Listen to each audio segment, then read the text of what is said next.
আল্লাহ পাক রব্বুল আলামিন ডাক দিয়ে বলে, ও জাহান্নামীরা, জাহান্নামের আগুন আমি কেমনে জ্বালাইছি জানো? আল্লাহ ডাক দিয়া বলে, সুম্মা কাসাতু কুলুবুকুম মিন বাদি যালিকা ফাহিয়া কাল হিজারাতি আও আশাদ্দু কাসওয়া ফাইন্না মিনাল হিজারাতি লামা ইয়াতাফাজ্জারু মিনহুল আনহার।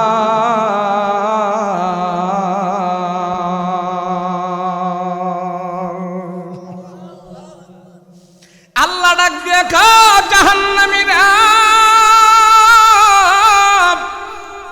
আমি আল্লাহ জাহান্নামের আগুন জ্বালাইলাম কি দিয়া জানো?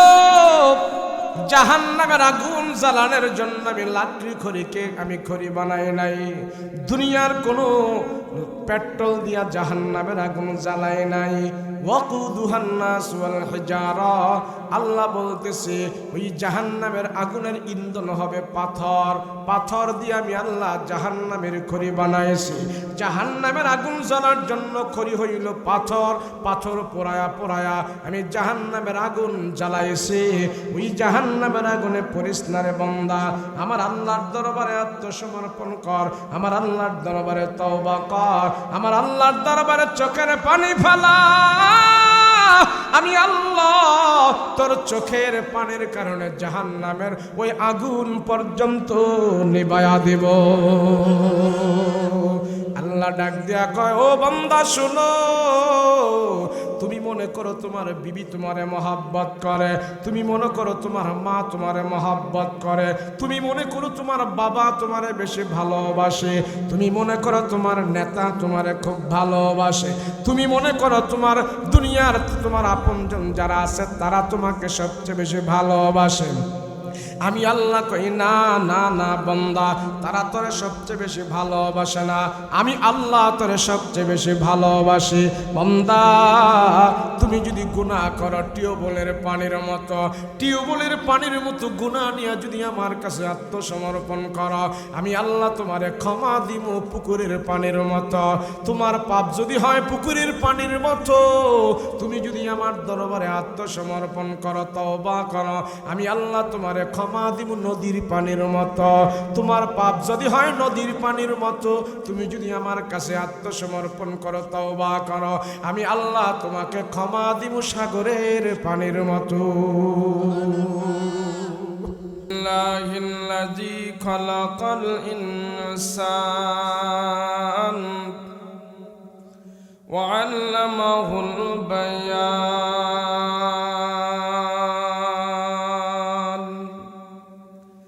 ওয়া আতাওয়ানাল ঈমান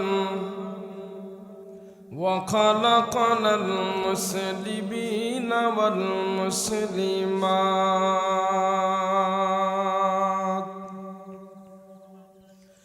সাল্লাল্লাহু তাআলা আলাইহি ওয়া আলা আলিহি ওয়া আসহাবিহি ওয়া আজওয়াজিহি ওয়া আহলি বাইতিহি উলামাই উম্মতিহি ওয়া ফুকাহাই মিল্লাতিহি ওয়া নুজাবাই তরিকতিহি আজমাইন।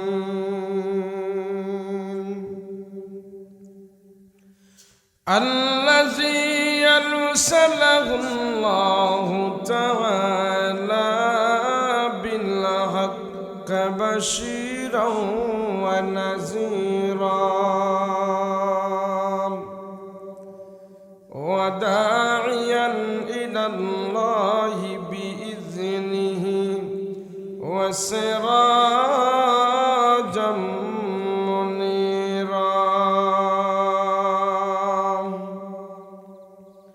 أما بعد فأعوذ بالله من الشيطان الرجيم. بسم الله الرحمن الرحيم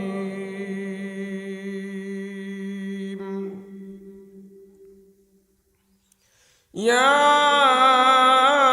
أيها الذين آمنوا اذكروا الله ذكرا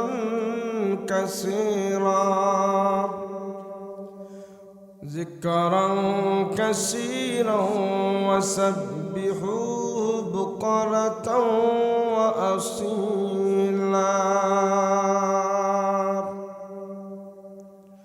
وقال الله تعالى عز وجل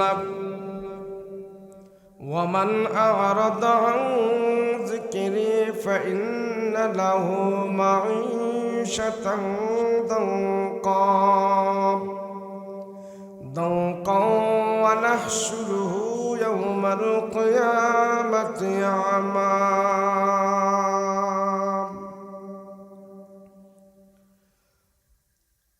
قال النبي صلى الله عليه وسلم الدنيا خلقت لكم وأنتم خلقتم للآخرة أو كما قال النبي عليه الصلاة والسلام.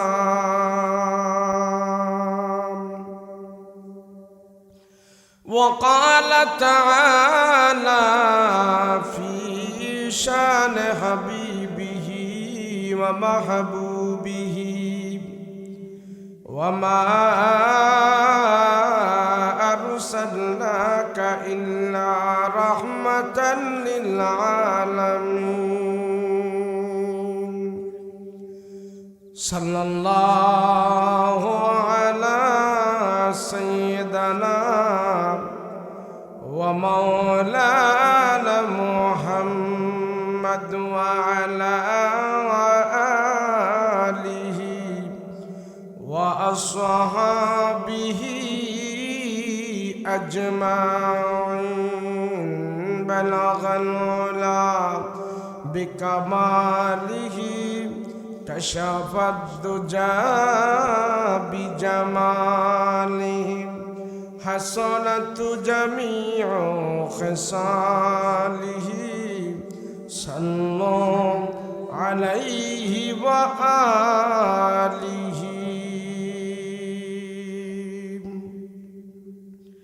अल्लाह दिल दे जो तेरे इश्क के घर हो, अल्लाह दिल दे जो तेरे इश्क के घर हो, दाईमी रहमत की तेरे उस पे नजर हो, दाईमी रहमत की तेरे उस पे नजर हो। दिल देख तेरे इश्क में हाल हो उसका, दिल देख तेरे इश्क में हाल हो उसका। महशर का अगर शुरू हो तू बिना खबर हो, महशर का अगर शुरू हो तू बिना खबर हो। मादर दु जहा गैर खुदा यार न दारे, मादर दु जहा गैर खुदा यार न दारे। जुजियाद खुदा ही चद गुरकार न दारे, जुजियाद खुदा ही चद गुरकार न दारे। मायूस नहीं अहल ज़मी अपने खता से, तकदीर बदल जाती ही मुझ तरक दुआ से, तकदीर बदल जाती ही मुझ तरक दुआ से। ला इलाहा ला इलाहा ला इलाहा इल्लल्लाह, ला इलाहा সুবহানাল্লাহ আলহামদুলিল্লাহ লা ইলাহা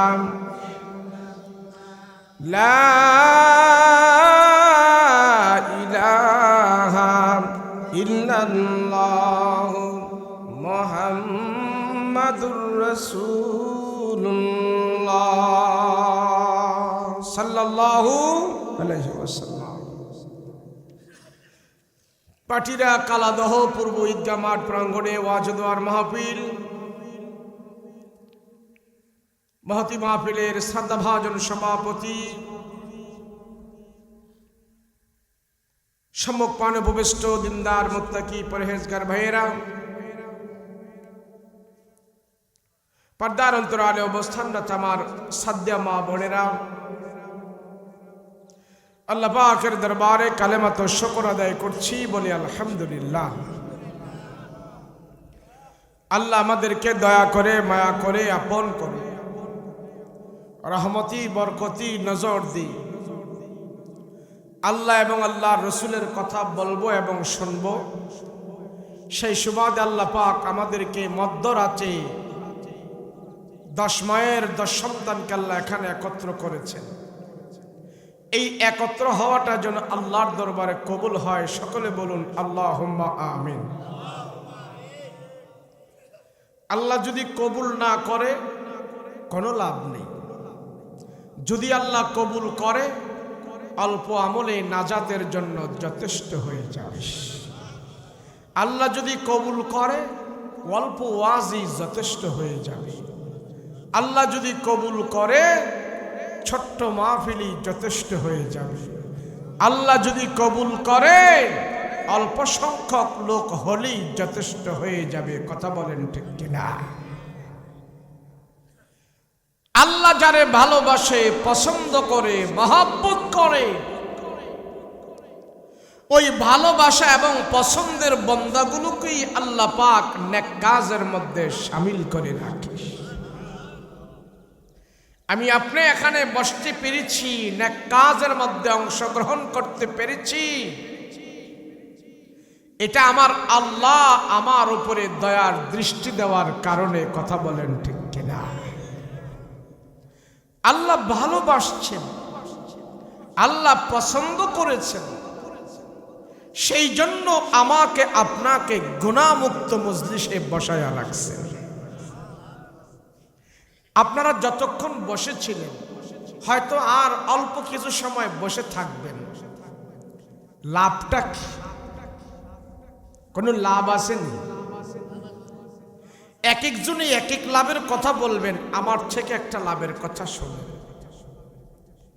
লাভটা হইল যতক্ষণ আপনারা এখানে বসেছিলেন, 1 ঘন্টা 2 ঘন্টা আধা ঘন্টা, যে যতটুকুন সময় এখানে বসে আপনারা অতিবাহিত করেছেন, ব্যয় করেছেন, আমার আপনার 50, 60, 70 বছরের হায়াত থেকে আজকের মাহফিলের 2টি ঘন্টা আল্লাহর দরবারে গুনাহমুক্ত হয়ে পৌঁছে গিয়েছে।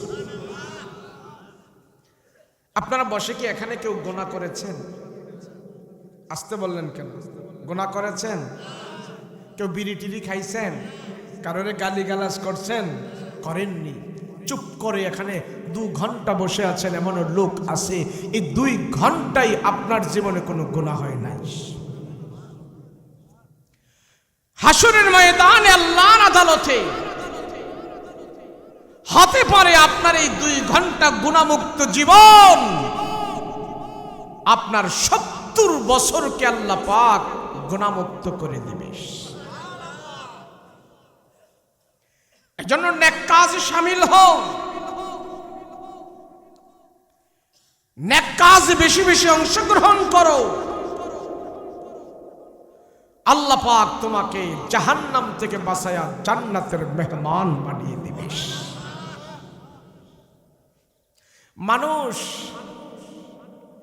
আজ দুনিয়াতে আসার পর সেই মানুষ আখিরাত ভুলে গিয়েছে, অথচ দুনিয়াতে আমাকে আল্লাহ পাঠিয়েছেন আখিরাতের জন্য। কিসের জন্য জোরে বলে? আখিরাতের জন্য।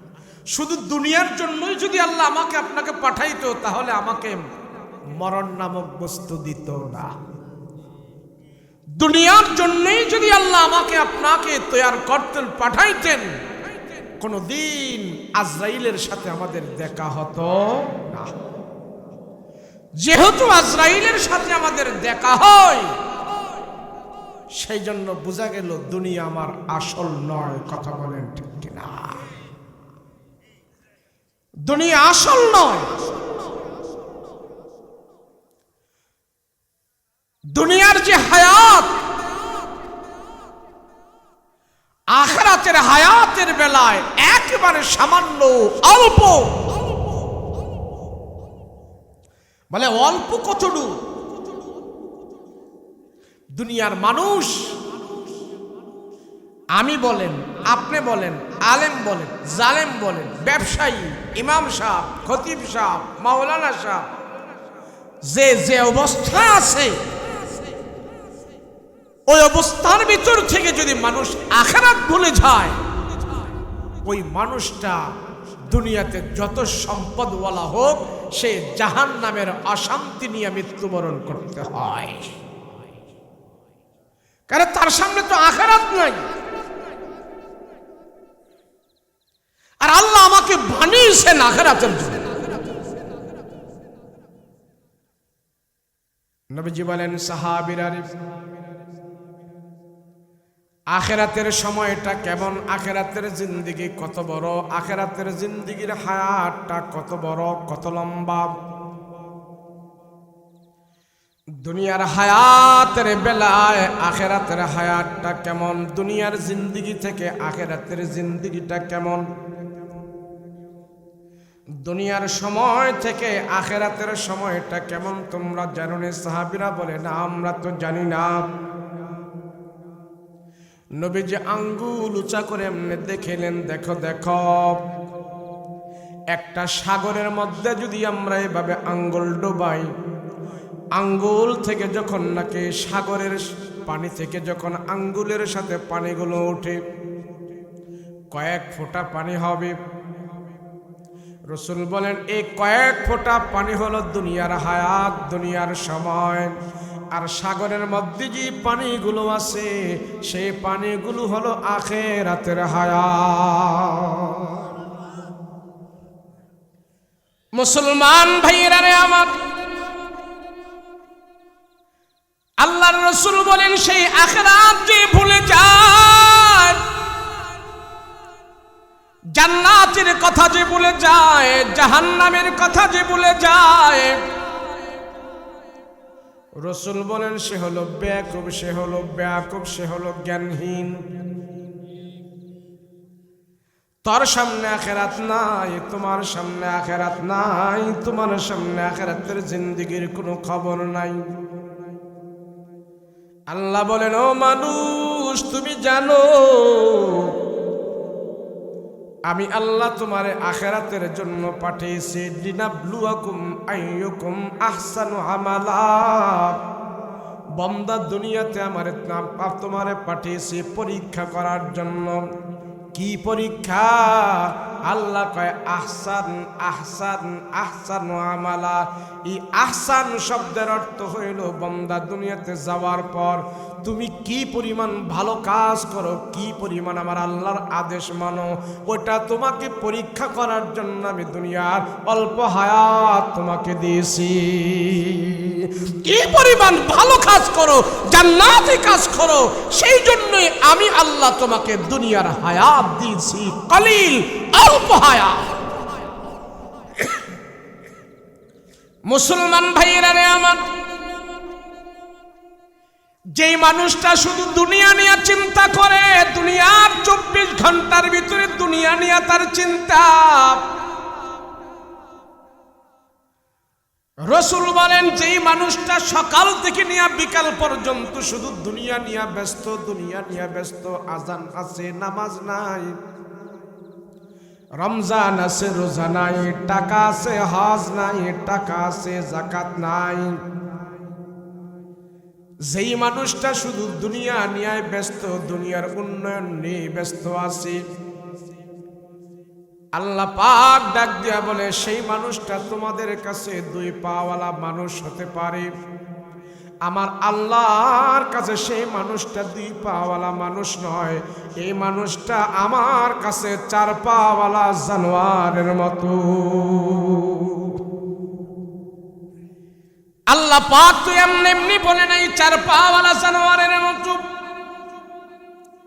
একটা গরুকে আমরা সকালবেলা যদি মাঠের মধ্যে দিয়ে আসি, বিকাল হওয়ার আগ পর্যন্ত গরুটা সারাদিন ঘাস খাবে, নামাজ রোজা নাই, তার কাম হলো ঘাস খাওয়া, তার কাম হলো প্রস্রাব করা, তার কাম হলো পায়খানা করা। এই জনের খেতে কামড় দিবে, ওজনের খেতে কামড় দিবে, শুধু সারাদিন ঘাস খাবে, সারাদিন ঘাস খাবে, অন্য কোনো কাজ করবে না।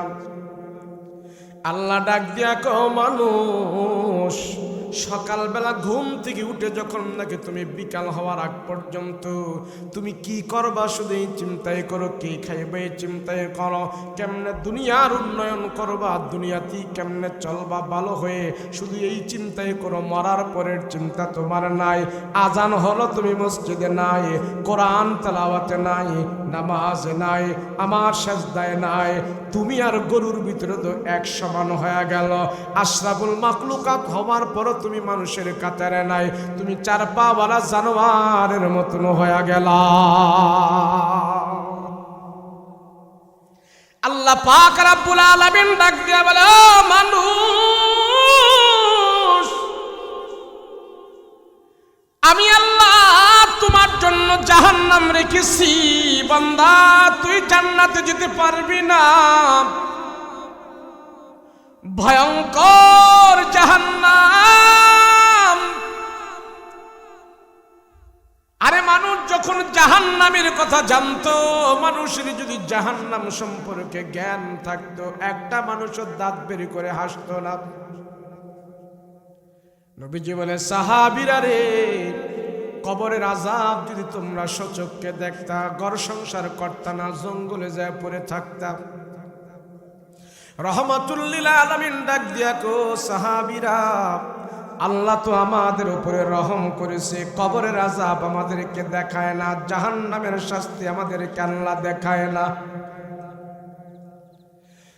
রহমাতুল লিল আলামিন বলে, জানো কবরের আযাব কেমন, আরে জাহান্নামের আগুন কেমন জানো? জিবরাইল আমিন এসে আমার পয়গম্বরকে ডাক দিয়া কয়, রহমতের নবী, জাহান্নামের আগুন কেমন জানেন? জাহান্নামের আগুন দুনিয়ার আগুনের মতো না। দুনিয়ার আগুন তো মানুষ জ্বালায়, কেরোসিন দিয়া জ্বালায়, তৈল দিয়া জ্বালায়, খড়কুটা দিয়া জ্বালায়, লাকড়ি দিয়া জ্বালায়। জাহান্নামের আগুন পেট্রোল দিয়া জ্বালায়। দুনিয়ার আগুন তো পেট্রোল দিয়া জ্বালায়, দুনিয়ার আগুন খড়কুটা দিয়া জ্বালায়, দুনিয়ার আগুন লাশ কাঠ বাঁশ দিয়া জ্বালায়, খড়ে দিয়া জ্বালায়। কিন্তু জাহান্নামের আগুন আল্লাহ তাআলা কাশবাট দিয়া জ্বালায় নাই, খড়ি দিয়া জ্বালায় নাই, পেট্রোল দিয়া জ্বালায় নাই।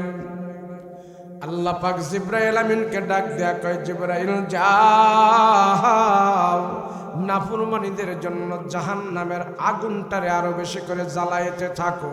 জিবরাইল আমিন আগুন জ্বালাইলো, জ্বালাইতে জ্বালাইতে পোড়াইতে পোড়াইতে আল্লাহর কাছে এসে একবার এসে ডাক দিয়া কয়, আল্লাহ, জাহান্নামের আগুন তো আমি জ্বালাইলাম। কয় কতদিন পর্যন্ত জ্বালাইছো? কয় 1000 বছর পর্যন্ত আগুন জ্বালাইলাম। বলে আগুনের রংটা কেমন হয়েছে? কয় 1000 বছর জাহান্নামের আগুন জ্বলতে জ্বলতে এটা সাদা হয়ে গেছে।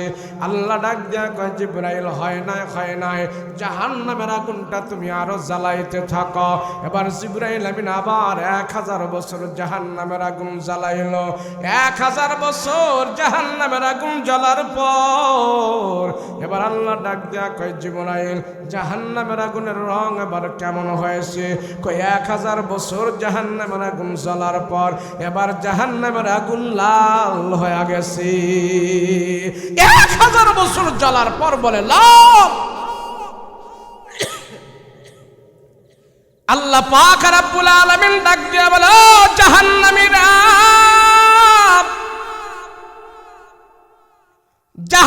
আগুন আমি কেমনে জ্বালাইছি জানো?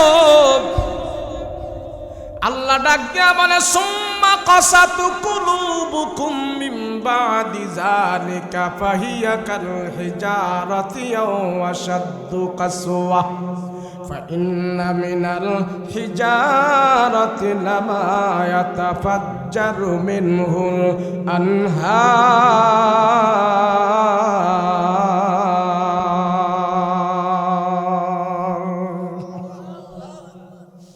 আল্লাহ ডাক দিয়ে জাহান্নামীরা, আমি আল্লাহ জাহান্নামের আগুন জ্বালাইলাম কি দিয়া জানো? জাহান্নামের আগুন জ্বালানোর জন্য আমি লাকড়ি খড়িকে আমি খড়ি বানাই নাই, দুনিয়ার কোনো পেট্রোল দিয়া জাহান্নামের আগুন জ্বালাই নাই। ওয়াকুদুহান নাস ওয়াল হিজারা, আল্লাহ বলতেছে ওই জাহান্নামের আগুনের ইন্ধন হবে পাথর, পাথর দিয়ে আমি আল্লাহ জাহান্নামের খড়ি বানাইছি। জাহান্নামের আগুন জ্বালার জন্য খড়ি হইল পাথর, পাথর পোড়ায়া পোড়ায়া আমি জাহান্নামের আগুন জ্বালাইছি। ওই জাহান্নামের আগুনে পড়িস না রে বান্দা, আমার আল্লাহর দরবারে আত্মসমর্পণ কর, আমার আল্লাহর দরবারে তওবা কর, আমার আল্লাহর দরবারে চোখের পানি ফেলা। আমি আল্লাহ তোর চোখের পানির কারণে জাহান্নামের ওই আগুন পর্যন্ত নিভায়া দেব।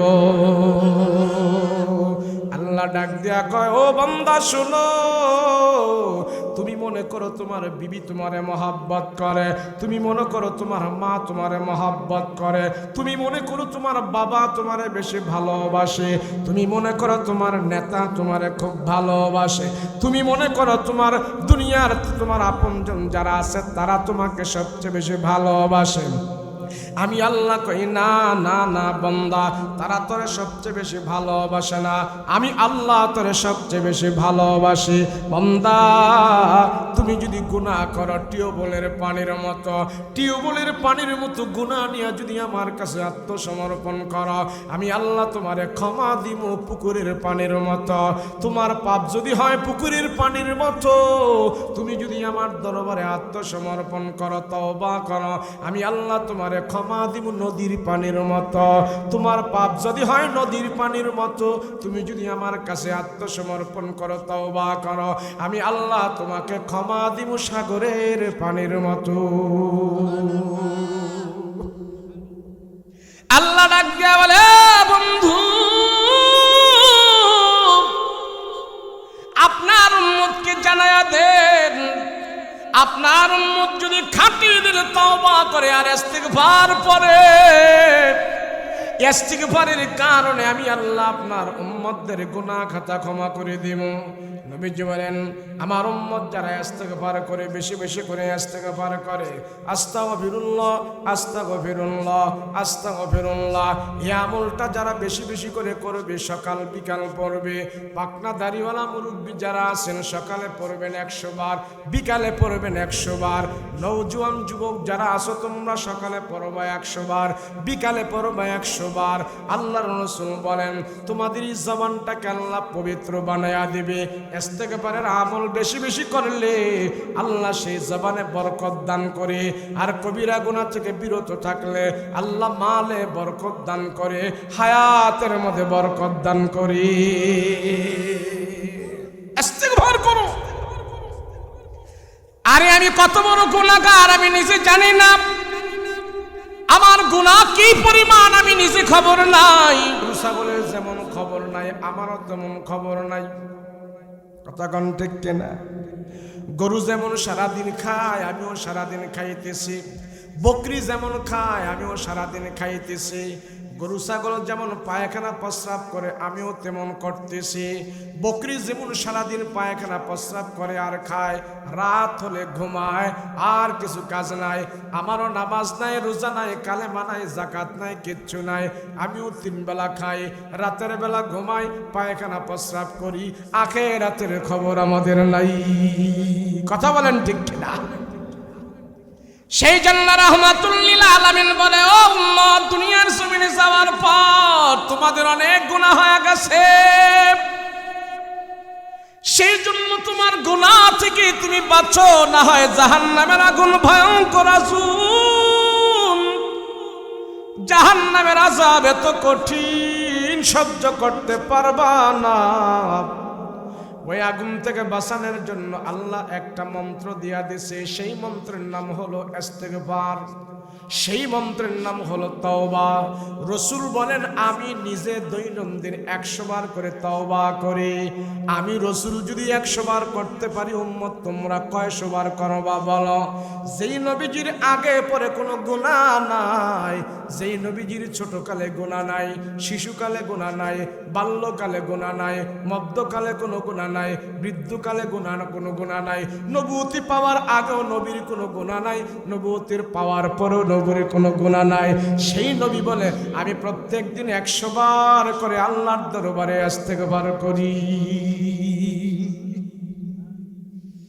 আমার রাসূলের কোনো গুনাহ নাই, গুনাহ নাই। নবীর বয়স যেদিন 8 থেকে 9 বছর অথবা 7 থেকে 8 বছর, সেই 8-9 বছর বয়সের সময় আমার পয়গম্বরের একবার গুনাহ হয়ে যেতে চেয়েছিল। আল্লাহ পাক গুনাহ থেকে সেই সময় রাসূলকে হেফাজত করেছে। কুরাইশ বংশের লোকেরা খানায়ে কাবাটা প্রতি বছর বছর তারা এটা মেরামত করে। মক্কার কুরাইশ বংশের লোকদের হাতে ছিল খানায়ে কাবার নেতৃত্ব। খানায়ে কাবাটা প্রতি বছর বছর তারা মেরামত করত। কোন দিক দিয়া ভেঙে গেছে, কোন দিক দিয়া ইট একটা পুরানো হয়ে গেছে, এগুলি খুলে খুলে তারা বছরের নতুন ইট লাগায়া মেরামত করত, সুন্দর করত। আমার নবীজির বয়স যেদিন 8 বছর বয়স হয়েছে, ওই বছর খানায়ে কাবার মেরামত করার জন্য কুরাইশ বংশের লোকেরা মিটিং বসছে। এখনো কিন্তু এই প্রথাটা খানায়ে কাবা মেরামত করার প্রথাটা এখনো আছে। এখন আর নতুন ইট লাগায় না, খানায়ে কাবাটা এখন মেরামত করে। বছরে একবার মক্কার মানুষেরা গিলাফ পরিবর্তন করে, ওই সিলসিলাটা এখনো আছে। আমার নবীজির বয়স 8 কিংবা 7 বছর বা 9 বছর, কুরাইশ বংশের মুরব্বীরা বসে বসে আবার চিন্তা করতেছে, এই বছর তো খানায়ে কাবা আমরা মেরামত করব, কে কোন কাজ করবা, কে কেমনে কাজ করবা। মুরব্বীরা বসে চিন্তা করলো, তোমরা এই কাজ করবা, তোমরা এই কাজ করবা, তোমরা এই কাজ করবা। যারা বয়স্ক মুরব্বী আছে তারা ইট লাগাবে, আর একটু যারা স্বাস্থ্যবান আছে, শক্তি আছে, তারা ছেলেদের মাথায় ইট উঠাইয়া দিবে। ছেলেরা ইট নিয়ে এখানে আসবে, দূর থেকে ইট আনতে হয়। আরব দেশের ইট এমন বড় বড় ইট, ছোট ছোট বাচ্চারা মাথায় করে করে ইট আনবে, আর কিছু নওজোয়ান যুবকেরা ইট কাদামাটি গলবে, মহিলারা পানি টানি আনবে। এইভাবে খানায়ে কাবার কাজটা তারা মেরামত করবে। কেউ যেন খানায়ে কাবার এই কাজ থেকে বঞ্চিত না থাকে। ছোট ছোট বাচ্চা যারা আছে সবাই ইট আনবে, এক একটা করে ইট আনো। কিছু মুরব্বীরা বাচ্চাদের মাথায় ইট উঠায়া দেয়, আর কিছু মুরব্বীরা বাচ্চাদের মাথা থেকে ইট নামায়। কিছু মুরব্বীরা ইট লাগায়, আস্তর করে, কাদা মাটি লাগায়। মক্কার খানায়ে কাবার দেয়ালটা আস্তে আস্তে করে বড় করে বছরে একবার তারা খানায়ে কাবাটা মেরামত করত। ছোট ছোট বাচ্চারা ইট আনতেছে, মাথায় করে করে ইট আনে। আল্লাহর ঘরের ইট বাচ্চারা এনে বরকত হাসিল করে। এবার বাচ্চারা যে ইট আনতেছি, মুরব্বীরা বাচ্চাদের মাথায় এক একটা করে ইট দেয়, আর মুরব্বীরা দেখে বাচ্চারা ইটের ভারে তাদের চেহারাটা লাল হয়ে যায়। তাদের চেহারা মুবারক লাল হয়ে গেছে, বাচ্চাদের অনেক কষ্ট হয়। সেই জন্য বাচ্চাদের পরনের মধ্যে যে কাপড় থাকে, যে তখন লঙ্গি থাকে, ওটা টান দিয়া খুলিয়া বিড়া বানায়া মাথার মধ্যে দিয়া, এরপরে মাথার মধ্যে ইট দেয়। বাচ্চারা একটু আরামে ইট নিয়ে তারা আসতে পারে। মুহাম্মদুর রাসূলুল্লাহ সেই সময় বাচ্চা মানুষ, আমার নবীও সেই বাচ্চাদের সাথে ইট আনে। আর যখন নাকি নবীজি টানতে গেল, নবীজির মাথার মধ্যে এক মুরব্বী ইট দেবে। এবার মোহাম্মদ, শিশু মোহাম্মদের পরনের মধ্যে যে কাপড় আছে, সেই কাপড়টা একজনে টান দিয়ে খুলতে চেয়েছিল। টান দিয়ে খুইলা মোহাম্মদের মাথায় বিড়া বানায়া দেবে। ওই বিড়ার মধ্যে ইট নিয়ে মোহাম্মদ আসবে, একটু আরাম হবে। সেই জন্য নবীজির কাপড় টান দিয়ে খোলার চেষ্টা করেছিল, কিন্তু খুলতে পারে না। যখন নবীজিকে উলঙ্গ করাবে, টান দিবে ভাব, এমন মুহূর্তে আমার পয়গম্বর বেহুশ হইয়া জমিনের মধ্যে পড়ে গিয়েছে।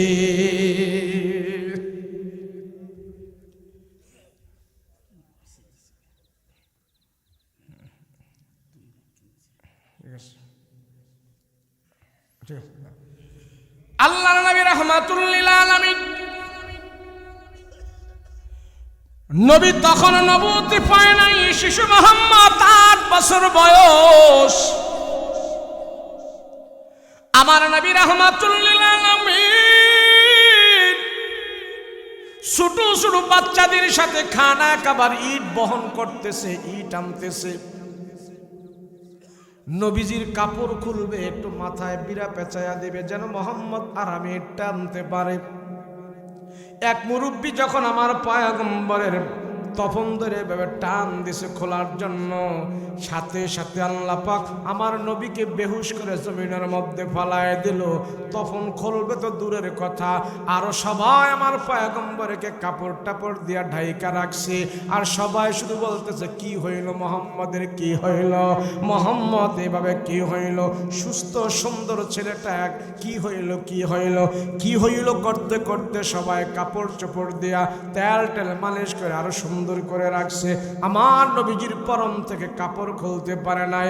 আল্লাহ ডাক দিয়া কয়, মক্কার মানুষের, আরে মোহাম্মদ এখন শিশু আছে, আগামী 20 বছর পরে তো আর শিশু থাকবে না, 40 বছর পরে তো আর মোহাম্মদ শিশু থাকবে না, সে তো আমার পয়গম্বর নবী হয়ে যাবে।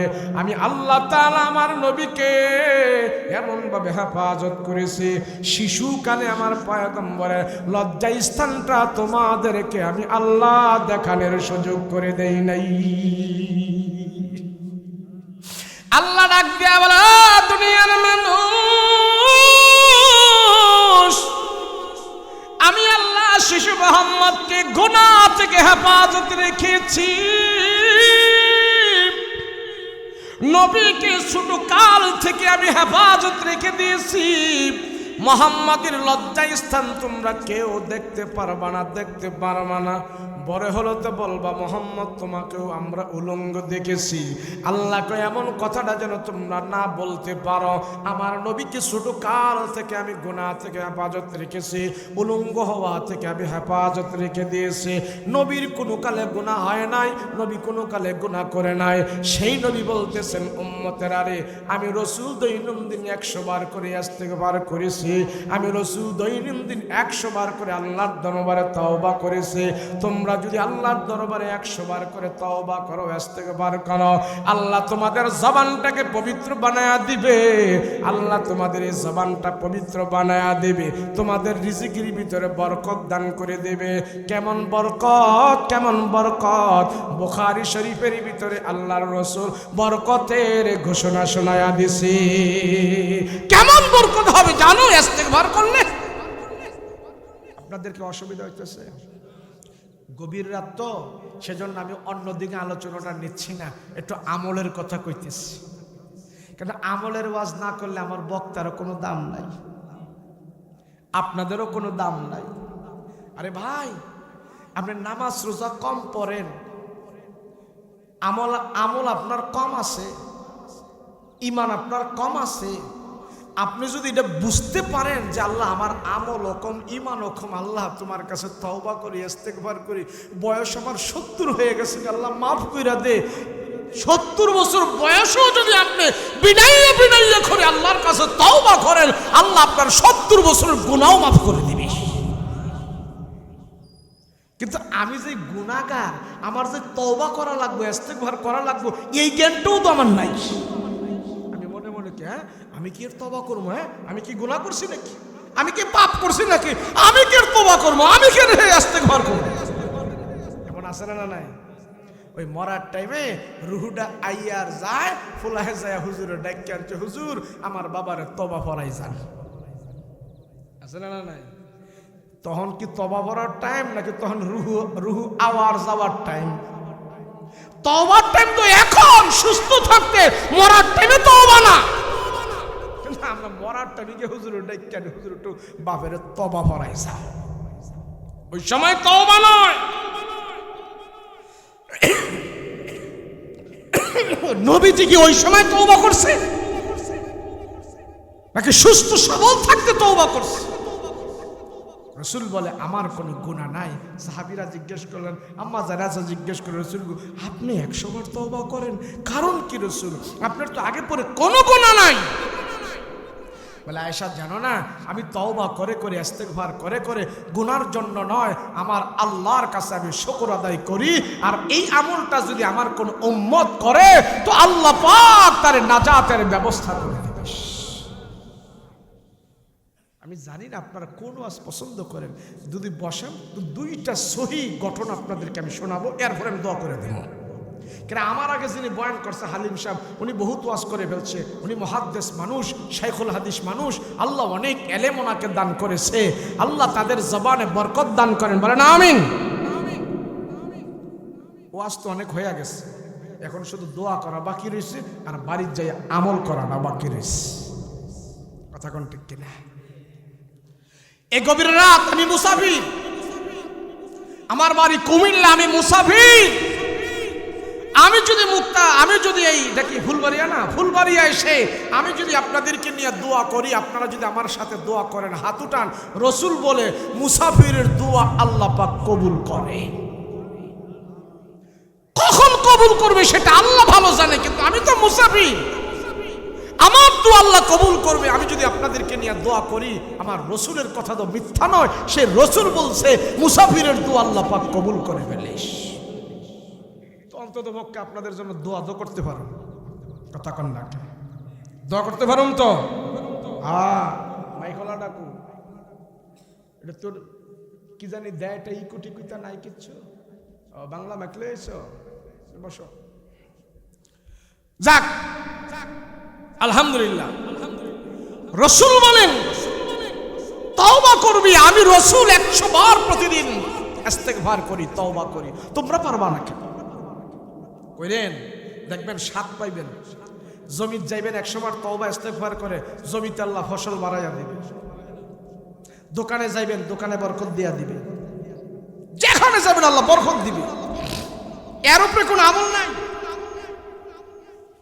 আমাদের একটাই আমল এখন, তওবা করো, ইস্তেগফার করো। অভাবের সম্মুখীন আল্লাহ তোমাকে দেখাইবে না, আল্লাহ তোমার রিজিকে বরকত দান করে দিবে। আমরা তো এগুলি শুনি, বিশ্বাস করি না, আমলও করি না, জিন্দেগিতে বরকতও পাই না। কেমন বরকত জানেন? রাহমাতুল লিল আলামিন নবী আমার যুদ্ধের আগে নবীজি এক যুদ্ধে যাবে, নবীজি ঘোষণা করে দিলেন, সাহাবীরা রে, এই জিহাদের মধ্যে যারা তোমরা অংশগ্রহণ করবা, যারা অংশগ্রহণ করবে আল্লাহ তাদের মালে বরকত দিবে, আল্লাহ তাদের হায়াতে বরকত দিবে, আল্লাহ তাদের জিন্দেগিতে বরকত দিবে। জিহাদে যারা অংশগ্রহণ করবা, সাহাবীরা যখন শুনছে আল্লাহ মালে বরকত দিবে, হায়াতে বরকত দিবে, আল্লাহ সব দিক দিয়ে বরকত দিবে, সব সাহাবী নবীজির কাছে এসে নাম লেখাইতেছেন, রাসূল গো নাম লেখেন, আমি যাব, আমি যাব, আমি যাব, আমি যাব, নাম লেখেন, নাম লেখেন। রাহমাতুল লিল আলামিন ঘোষণা করে দিলেন, সাহাবীরা আমি নবীজি কাফিরের বিরুদ্ধে জিহাদে থাকবো, তোমরা আমার সাথে জিহাদে থাকবা। আল্লাহ তাআলা তোমাদের জানে মালে বরকত দিবে, মালে বরকত দিবে, হায়াতে বরকত দিবে। সব সাহাবায়ে কেরাম নবীজির কাছে এসে নাম লেখাইলেন, তারা যুদ্ধে যাওয়ার জন্য রেডি হয়ে গেল। নবীজির সামনে এসে বৃদ্ধ একটা পাকনা দাড়িওয়ালা লোক হাজির হলো, আর তার সাথে একটা নওজোয়ান ছেলে এসে হাজির হলো। বৃদ্ধ লোকটা ডাক দিয়া বলে, ওগো রহমতের নবী গো, আমি হইলাম বাবা, এটা হলো আমার সন্তান। আমরা বাড়ি থেকে নিয়ত করে আসছি রাসূল গো, আপনার সাথে আমরা জিহাদের ময়দানে যেতে চাই গো নবীজি, জিহাদের ময়দানে যেতে চাই। আমার সন্তানও যাবে, আমিও যাব। পয়গম্বর, ঘর ছেড়ে আমরা দুনো বাপ বেটা এসেছি রাসূল গো, আপনার সাথে জিহাদের ময়দানে যাওয়ার জন্য। নবী ডাক দিয়া বলে, সাহাবী রে, তুমি বাবাই যদি জিহাদের ময়দানে যাও, সন্তান জিহাদের ময়দানে যেতে পারবে না। আর সন্তান যদি জিহাদের ময়দানে যায়, তুমি বাবাও যেতে পারবা না, দুজন যেতে পারবা না, যে কোনো একজন যাইবা। নবীজি বলে, দেখ, ঘর থেকে দুইজনে যাওয়া যাবে না, একজনে ঘর সামলাইবা, আর একজনে জিহাদের ময়দানে যায় তোমরা জিহাদ করো। এবার বাবায় সন্তানরে বলে, ও সন্তান যাও, তুমি বাড়িতে যাও, তোমাদের বোনদের দেখাশোনা করবা, গাছের ফসল আদি দেখাশোনা করবা, ঘর দেখাশোনা করবা, বাড়ি দেখাশোনা করবা। আমি বাবা বৃদ্ধ মানুষ, আমি এই বয়সে রাসূলের সাথে জিহাদের ময়দানে আমি চলে যাই। এই বৃদ্ধ বয়সে যদি জিহাদের ময়দানে যায় শহীদ হতে পারি, আল্লাহর দরবারে অনেক মূল্যবান হয়ে যাব। যা সন্তান, তুই বাড়িতে চলে যা, আমি রাসূলের সাথে জিহাদের ময়দানে যাই, তুই ঘরে যা। ছেলেটা ডাক দিয়া বলে, ও বাবা, নবীর সাথে জিহাদের ময়দানে গেলে বৃদ্ধ মানুষের সেখানে কোনো কাজ নাই, বুড়া মানুষের জিহাদের ময়দানে যাওয়ার কোনো দরকার নাই। জিহাদের ময়দানে নওজোয়ান যুবকদের কাজ, নওজোয়ান যুবকরা গেলে নবীজির উপকার হবে, ইসলামের উপকার হবে। বাবা গো, আপনি বাড়িতে চলে যান, আমি সন্তান নওজোয়ান আছি, আমার রাসূলের সাথে আমি জিহাদের ময়দানে যাব, কাফিরের বিরুদ্ধে আমি জিহাদ করব। আল্লাহর নবীর সামনে বাবাই সন্তানকে বলে, তুমি ঘরে যাও। সন্তান বলে, না বাবা, তুমি ঘরে যাও, আমি জিহাদের ময়দানে যাই। রাহমাতুল লিল আলামিনের সামনে দুজন বাপ বেটা, কে জিহাদের ময়দানে যাবে, কে নবীর সাথে জিহাদ করবে, পাল্টা লেগেছে, পাল্লা লেগেছে। আমি যাব, বাবা কয় আমি যাব, সন্তান কয় আমি যাব। এবার দুইজনে যাওয়ার জন্য রেডি হয়ে গেছে। রাসূল কই দুইজন না, একজন যেতে পারবা। এবার সন্তান কয় আমার বাবারে বাড়িতে পাঠান, আমি চলে যাব। বাবাই বলে, আমার সন্তানকে বাড়িতে পাঠান। রাসূল গো, আমি জিহাদের ময়দানে চলে যাব। আল্লাহর নবী ডাক দিয়ে বলে, ও সাহাবীরা, শোনো শোনো, দুইজন তোমরা যেতে পারবা না, একজন যাও। আমি রাসূল তোমাদের জন্য দুইজনকে নিব না, একজনকে নিব। এখন দুজন যাওয়ার জন্য রেডি। আমার নবী রাহমাতুল লিল আলামিন ডাক দিয়া কয়, সাহাবীরা রে, তোমাদের দুইজনের নামে আমি লটারি দিব। লটারির মাধ্যমে যার নাম উঠবে সেই জিহাদের ময়দানে যেতে হবে, আর বাকি জন ঘরের মধ্যে চলে যাইবা, লটারি হবে তোমাদের নাম। নবীজির কথা মানতে হয়। বাবার সন্তান বলে, ইয়া রাসূলুল্লাহ, দেন আমাদের নামে লটারি দেন।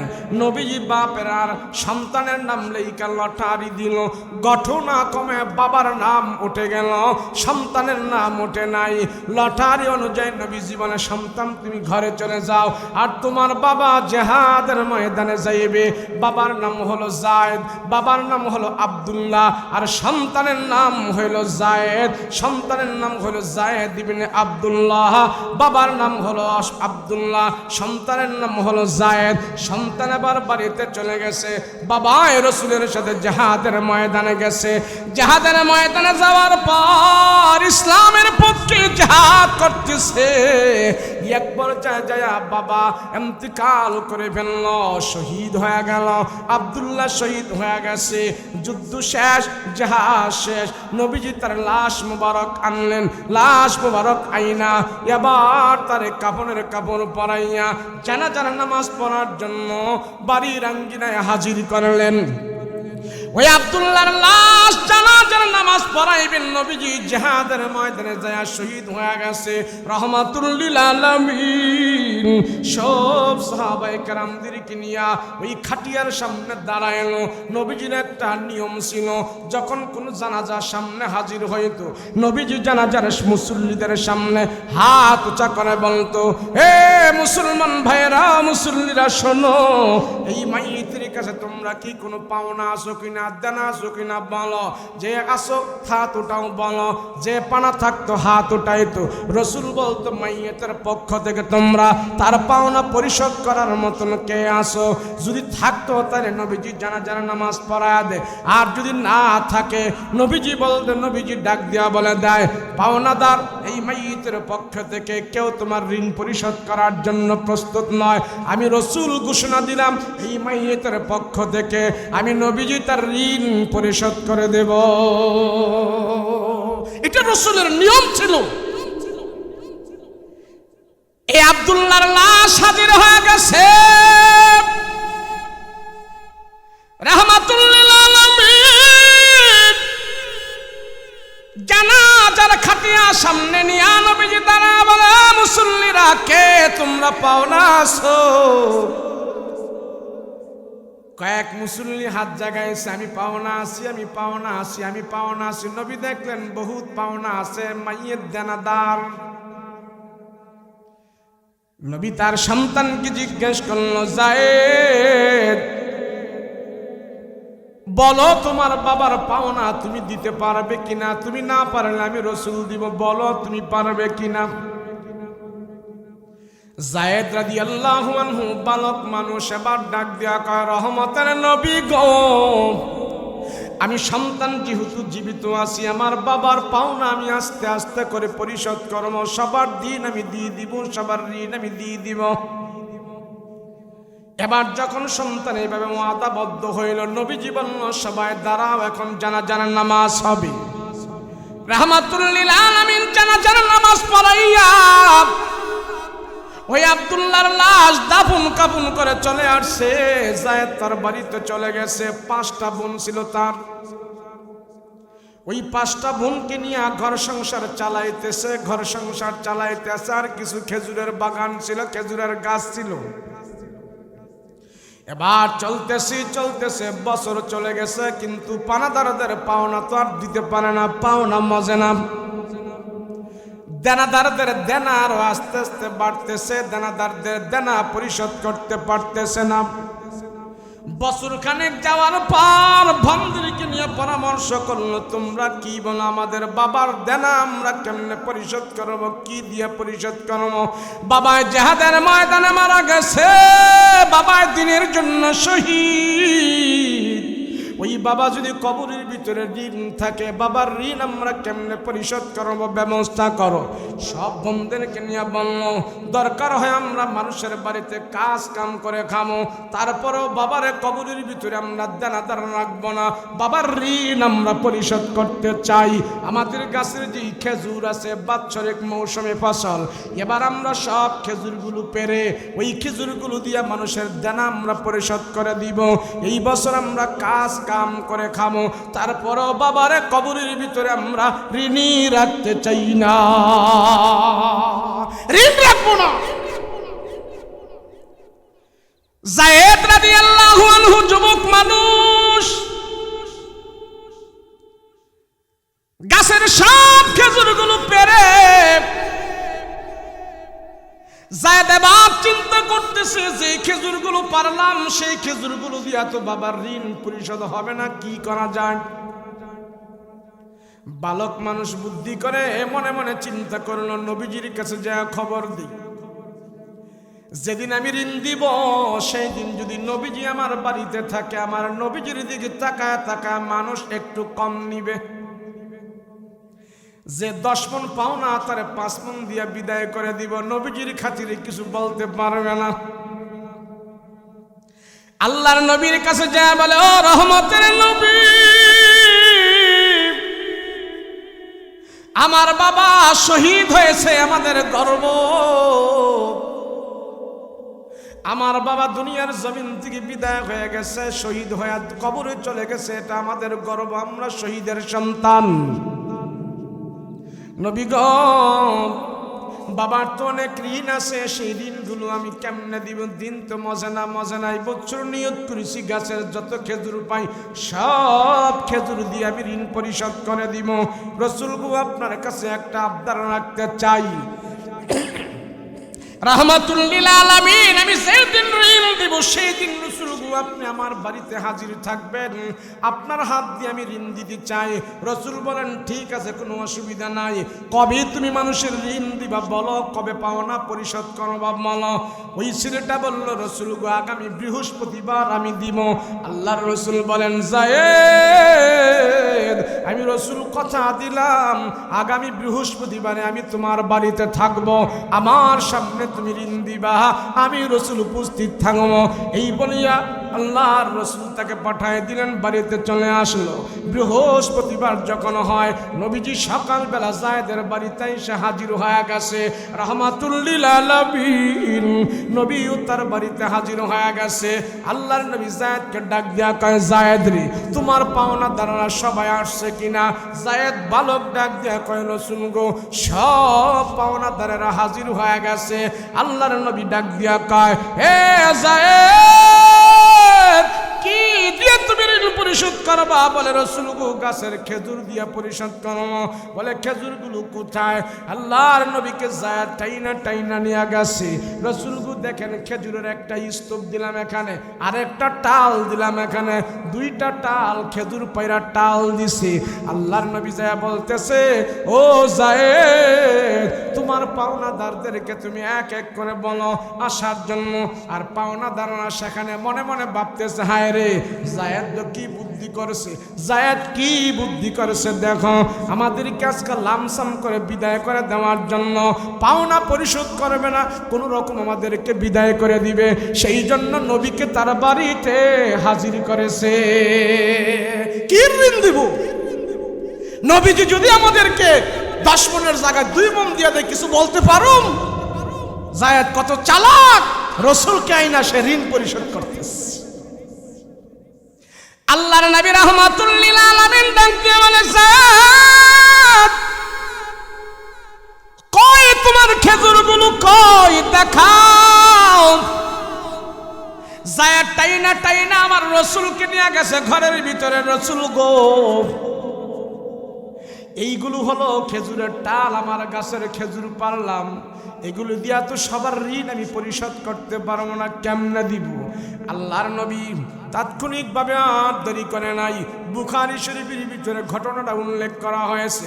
নবীজি যায় ওই খেজুরের টালের উপরে আসন করে বসে গেল, আর যায়েদকে ডাক দেয়া কয়, যায়েদ, তোমার পাওনাদারদেরকে এক এক করে ডাকতে থাকো।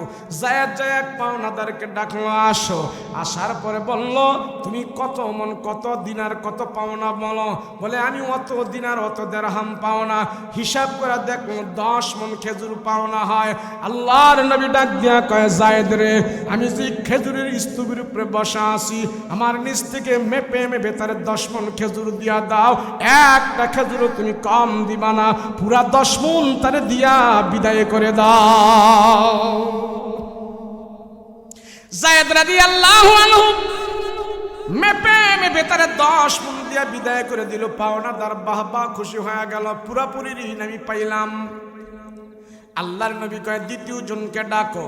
যায়েদ এবার দ্বিতীয় জনকে যায় ডাকলো, দ্বিতীয় জনকে ডাইকে আনলো, তুমি কত মন পাওনা হও? বলে, হুজুর আমি এত মন পাওনা হয়। আল্লাহর নবী যায়েদকে ডাক দিয়া কয়, যায়েদ রে, আমি যে খেজুরের স্তূপের উপরে বসা আছি, আমার নিচ থেকে তুমি মেপে মেপে অত মন খেজুর তারে দিয়া দাও, একটা খেজুরও কম দিবা না, সামান্য পরিমাণও কম দিবা না। যায়েদ রাদিয়াল্লাহু আনহু ডাক দিয়া কয়, ও দুনিয়ার মানুষেরা রে, আমি মেপে মেপে রাসূলের নিচ